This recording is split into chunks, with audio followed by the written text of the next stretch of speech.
आज की कहानी शुरू करने से पहले मेरी आपसे ये रिक्वेस्ट है, अगर आप हमारे चैनल पर पहली बार आए हैं तो चैनल को सब्सक्राइब कर लीजिए। वीडियो अच्छी लगे तो उसे लाइक कीजिए। तो चलिए शुरू करते हैं हमारी आज की कहानी। किसी जमाने में एक नगर में एक नौजवान रहता था जिसका नाम था परमा। परमा के पिता का देहांत बचपन में ही हो गया था और उसकी माँ ने ही उसे पाल पोस कर बड़ा किया था। परमा एक बहुत ही अक्लमंद और होशियार युवक था। उसे बचपन से ही किताबें पढ़ने का बहुत शौक था। वह अब तक सैकड़ों किताबें पढ़ चुका था। वैसे तो परमा इतना गरीब था कि किताबें खरीदना उसके बस की बात नहीं थी, परंतु परमा के मामा इस काम में उसकी मदद करते थे। परमा के मामा उसे किताबें लाकर देते। इसके अलावा भी वो समय समय पर परमा की मदद करते रहते थे और परमा भी दूसरों की मदद करने वाला एक नेक इंसान था। वह कभी भी दूसरों के काम में हाथ बटाने से पीछे नहीं हटता था। वह हर एक आदमी से बहुत ही प्रसन्नता से मिलता था। परमा में एक अजीब आदत थी। वह दिन रात सोते जागते उठते बैठते एक ही सपना देखा करता था कि वह अपने देश का राजा बन गया है। ऐसा वह किसी लालच की वजह से नहीं करता था, बल्कि वह चाहता था कि राजा बनकर वह लोगों की भलाई के लिए मौजूदा राजा से भी ज्यादा काम करे और लोगों के दुख दर्द दूर करें। एक दिन की बात है, उसने राजा बनने का अपना यह सपना अपनी माँ को सुनाया तो माँ ने हंसते हुए कहा, ओ मेरे भोले बेटे, तुम यह ख्वाब क्यों देखते हो? क्या तुम नहीं जानते कि तुम कभी भी राजा नहीं बन सकते हो? माँ की बातें सुनकर परमा बोला, माँ तुम ऐसी बातें क्यों करती हो? आखिर में राजा क्यों नहीं बन सकता? मुझ में और राजा में फर्क ही क्या है? वह भी मेरी तरह ही एक इंसान है। माँ ने उसे समझाया, बेटा हम गरीब लोग हैं और गरीब लोगों को राजा बनने का कोई अधिकार नहीं है, इसलिए तुम राजा नहीं बन सकते। लेकिन माँ की बात का परमा पर कोई असर नहीं पड़ा। वह अभी भी राजा बनने के सपने देखता रहता। उसने अपने सपने के बारे में ना सिर्फ माँ को बल्कि अपने हर एक जानने वाले को इस सपने के बारे में बताया। लोग उसकी बातें सुनकर उसको नादान समझकर मुस्कुराकर चुप हो जाते। कुछ समय के बाद उसके इस सपने के बारे में पूरे इलाके में पता चल गया। जहां पर भी चार लोग इकट्ठे हो जाते, वो परमा के इस सपने के बारे में बातें करने लगते। होते होते इस बात की खबर उस देश के राजा के कानों तक भी जा पहुंची।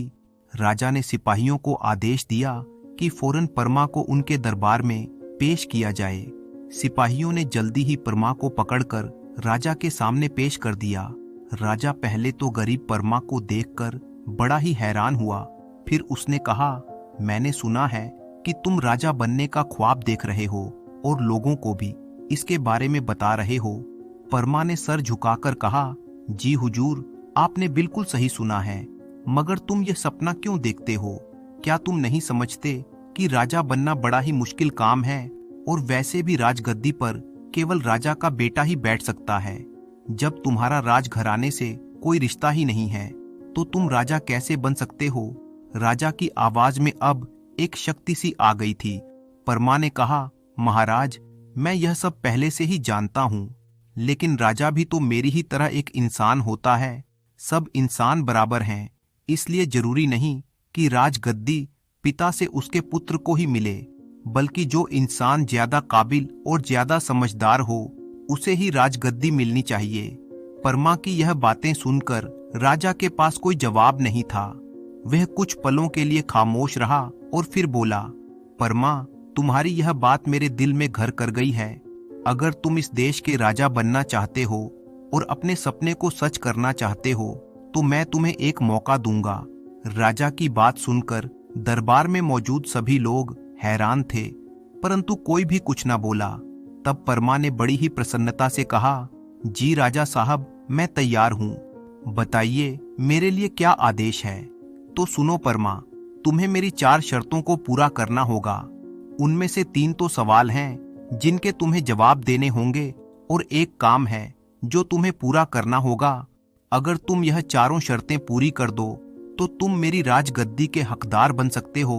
राजा की बात सुनकर परमा के होठों पर मुस्कान आ गई। वह बोला, हुजूर आप जैसा चाहे वैसा सवाल मुझसे कर सकते हैं। मैंने बहुत सी किताबें पढ़ी हैं और इस दुनिया में ऐसा कोई सवाल नहीं जिसका जवाब मुझे मालूम ना हो, और ऐसा कोई काम नहीं जिसे कोई इंसान पूरा ना कर सके।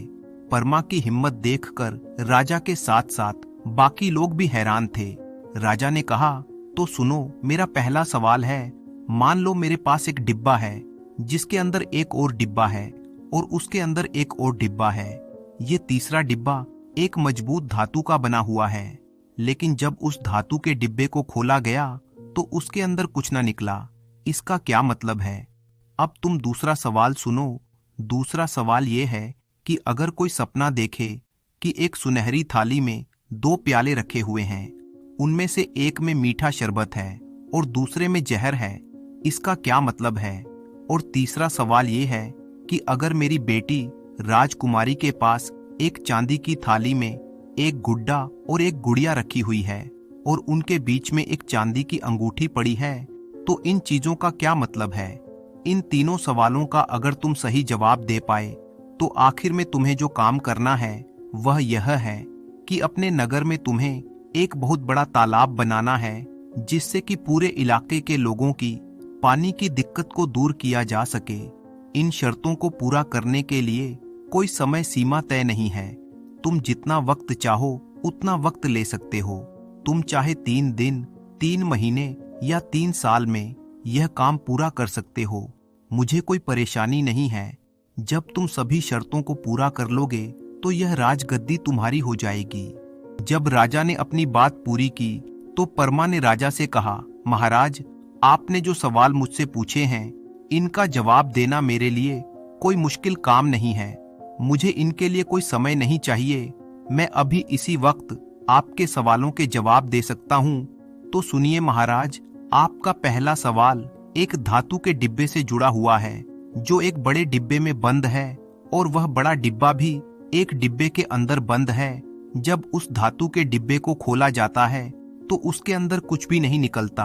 डिब्बे के अंदर डिब्बे से मतलब शाही खजाने से है, और असल बात यह है कि आपका शाही खजाना इस वक्त बिल्कुल खाली पड़ा है। दूसरा सवाल, आपने 2 प्यालों के बारे में पूछा है, जिसमें से एक के अंदर शरबत है जो कि मीठा है और दूसरे प्याले में कड़वा जहर है। ये दोनों प्याले एक सुनहरे थाल पर रखे हुए हैं। यह सुनहरी थाल आपकी राजगद्दी है, और शरबत का मतलब शाही महल की सुख सुविधाओं से है, जबकि जहर का मतलब राजपाट चलाने के लिए और कानून का पालन करवाने के लिए की जाने वाली सख्तियों से है, जिनके बिना राज्य नहीं किया जा सकता।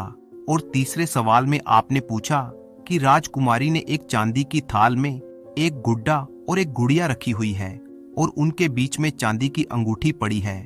महाराज, यह इस बात का संदेश है कि राजकुमारी की उम्र शादी की हो चुकी है और अब वह अपना घर बसाना चाहती है, मगर आप अपने राजपाट की जिम्मेदारियों में एक पिता की जिम्मेदारी भूल गए हैं। परमा के जवाब सुनकर राजा हैरानी के कारण कुछ भी ना बोल सका।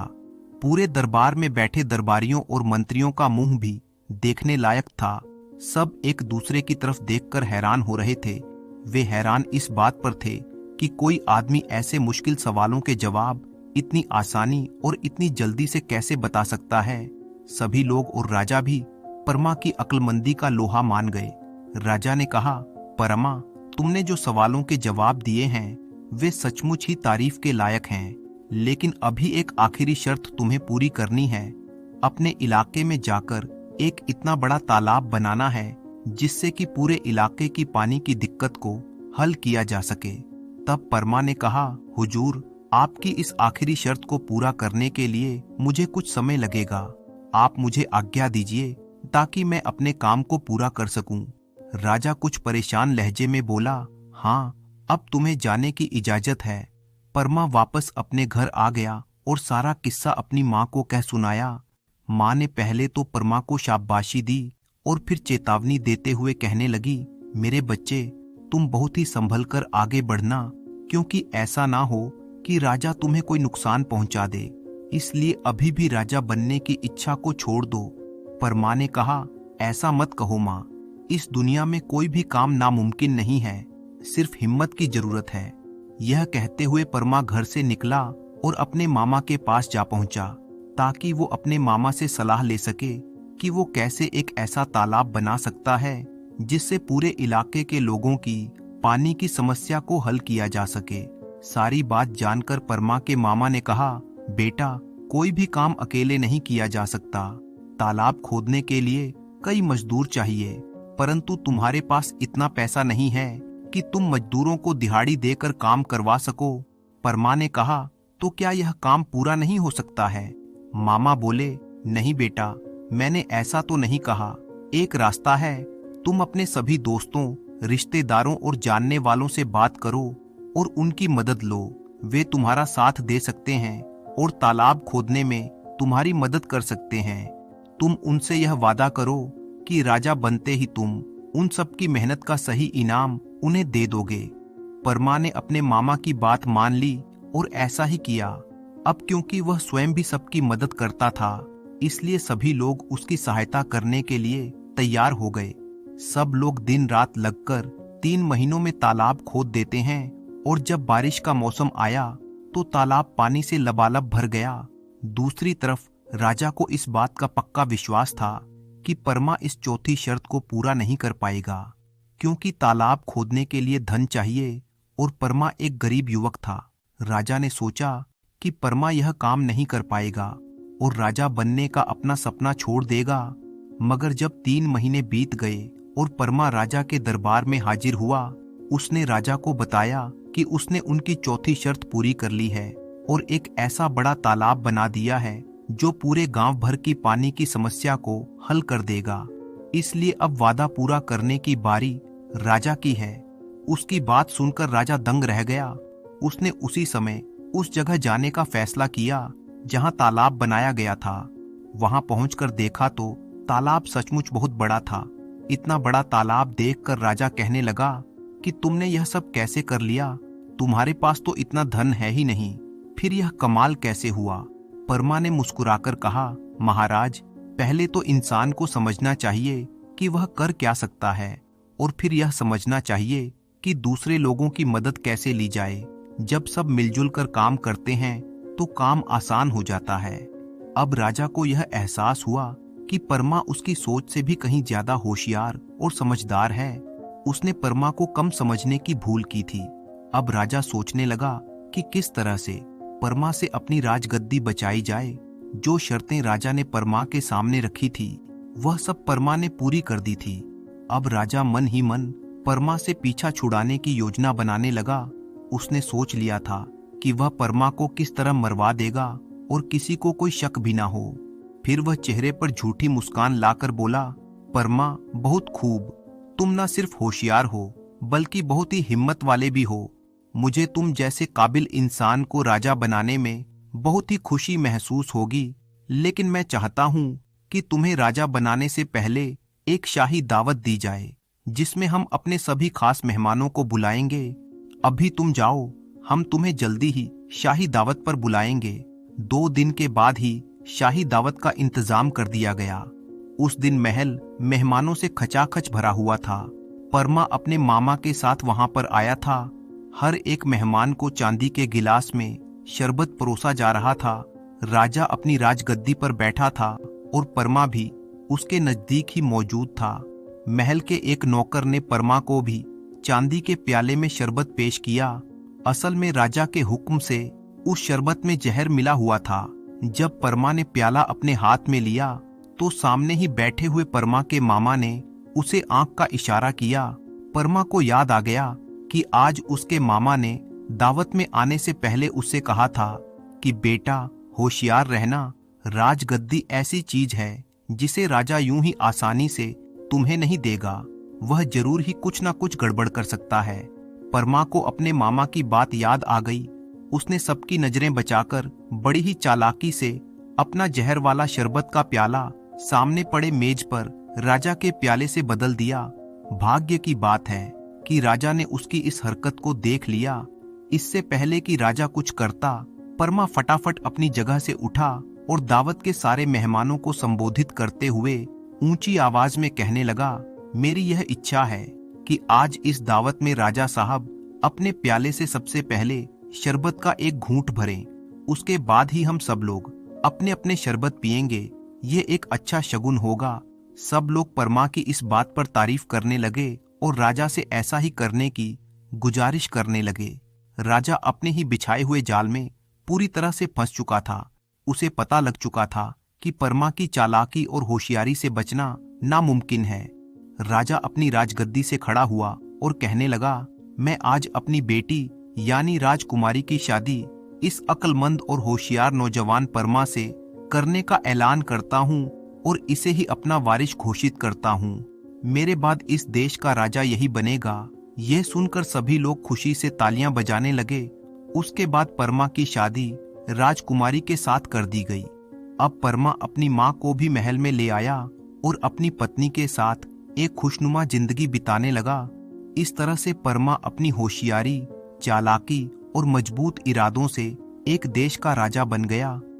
तो इसी तरह की कहानियां देखने के लिए आप चैनल को सब्सक्राइब कर लीजिए। वीडियो अच्छी लगे तो उसे लाइक कीजिए और साथ ही साथ अपने अच्छे अच्छे कमेंट करना बिल्कुल मत भूलिएगा।